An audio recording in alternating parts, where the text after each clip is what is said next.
And we begin tonight at 6 with a live look here at downtown Indianapolis. It is a cold one out there and more snow is on the way. That's why our weather team has made tomorrow a weather impact alert day. And that's where we kick things off tonight at 6 o'clock. Angela's here. She's tracking the impact, and it's really about the timing of this snow and the location here because it's a little different from up north. Yes, where they ended up with a foot of snow, lake effect snow. So for us, we're expecting a couple of inches. It's not a lot, but as you said, the timing is bad. It happens right before the morning drive. So we do think this will be a high impact weather system, even though it's not bringing us a lot of snow. The when tonight through early Friday, the impact, a couple of inches of snow, rapidly changing road and weather conditions. We had them this morning because of a little bit of snow. Could end up with more school delays early tomorrow. So now is the time to prepare for a little extra time to start our Friday. Most of us will be around a ½ inch to an inch, but we can't rule out some 2-inch totals. We are below advisory criteria locally, so nothing from the National Weather Service here. Southern part of the state under a winter weather advisory because of the weather system that is brewing out to our northwest. You can see it here producing that snow in the eastern half of Iowa. That starts to move our way tonight. I'll be tracking that for you at 11. Matt will have you covered first thing tomorrow morning on sunrise as the snow will be falling and impacting that Friday morning drive. Thanks, Angela. The city of Indianapolis right now is opening an overflow shelter because of the cold temperatures. It's at West Morris Church. It's open now and will remain open until the temperatures consistently rise above 25 degrees. The family and single women's shelter that's located on North Tibbs, and also a men's shelter at the Assessment and Intervention Club that's over on Pleasant Run Parkway are also open regardless of what the temperature is outside. And our coverage of this winter weather doesn't stop here. We have much more on our streaming service, which is WTHR Plus. And be sure to watch Outside the Forecast. Angela and Lindsay Monroe will be talking about wind chills and snowfall totals. You can download WTHR Plus on Roku, Fire TV, and Apple TV. We are counting down to the college football playoff national championship. The #1 and undefeated IU Hoosiers playing the Miami Hurricanes in just 4 days. Excitement for this big game growing throughout central Indiana.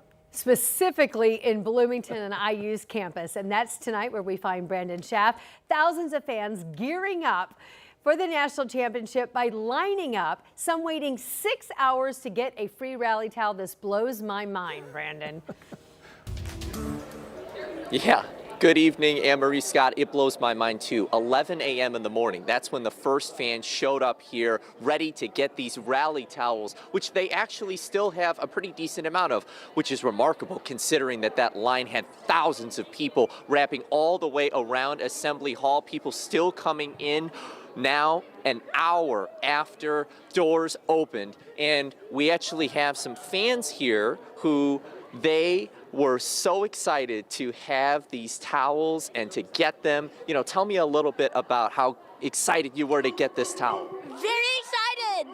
Super cool. Hoosiers. And I'm sure you're so excited to see the Hoosiers playing in the national championship. Is that going to be really cool? Yes. So cool. Yes. Yeah. So cool. We're so excited. We've been Hoosier fans our whole lives, and so to see this is just awesome. We're so stoked about it. Thank you guys very much. Go IU. It was great to talk to you. Thank you. Yes. Thanks, Go guys. IU. Hoosiers. Awesome. Super excited. We also talked to a bunch of other fans as well that were waiting in line outside. Ohio State, we've done so much in the first 2 years of Signetti, and it's just been a magical experience. It's something that this town needs. You know, we've wanted for so long to have a football team like this. There have been so many traditions that you know are going to hold on forever that have been formed in the last 2 years since Kurt has gotten here. From the rally towel to the new mascot, IU has got its own identity as a football program, and that's something that had always been elusive for us, but it's pretty special now. A new tradition, never daunted. That's what the towel says. That's been the theme for IU football all season long, and that won't stop when they play in the national championship on Monday against Miami.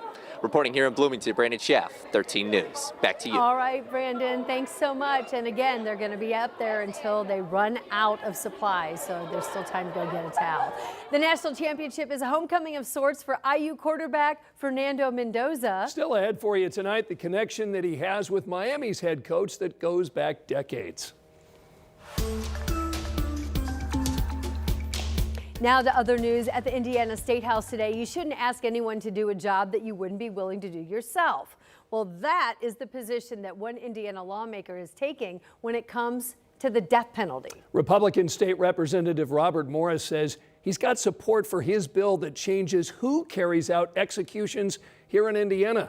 Our State House reporter Emily Longnecker has the story for us. Well, under Representative Morris's bill, it wouldn't be prison staff who carry out an execution, but members of the General Assembly, legislators who volunteer to do it.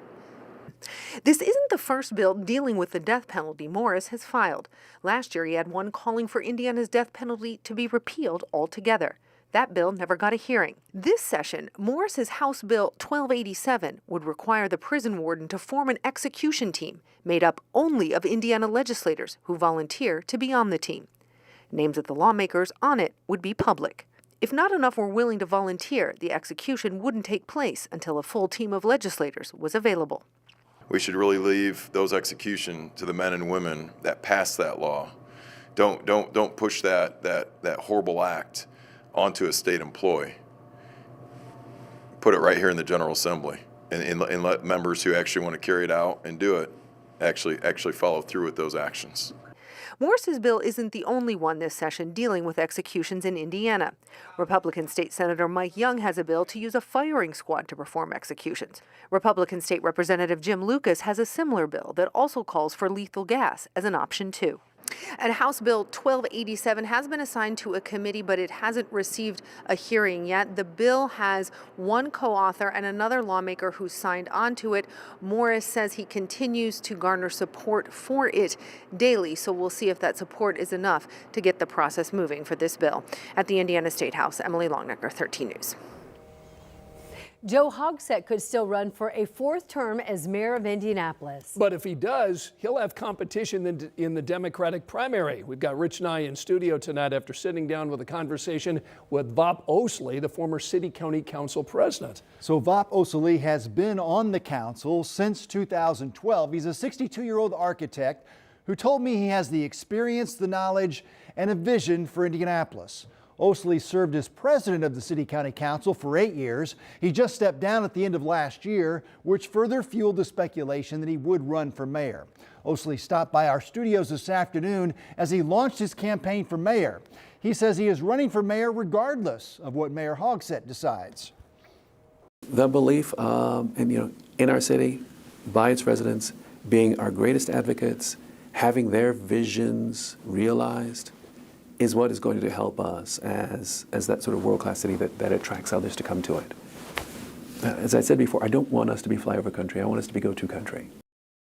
But is Mayor Hogsett going to run for re-election? His campaign responded today. Mayor Hogsett remains focused on governing for the remaining 2 years of this term, continuing to deliver safer neighborhoods, better roads, and investments that improve the quality of life for all Indianapolis residents. And there are at least 2 more prominent Indianapolis Democrats who have been considered potential mayoral candidates, but no one today that I reached out to was willing to confirm their interest in that office. We'll continue to follow that story. Rich Nye, thanks so much. I was just going to say, anything on the Republican side or same thing? They don't have a candidate yet, but they pointed out that Vop Osley has served under Mayor Hogsett, and they say it's time for a change. Yes. All right. So let the positioning begin. Right. Rich, thank you.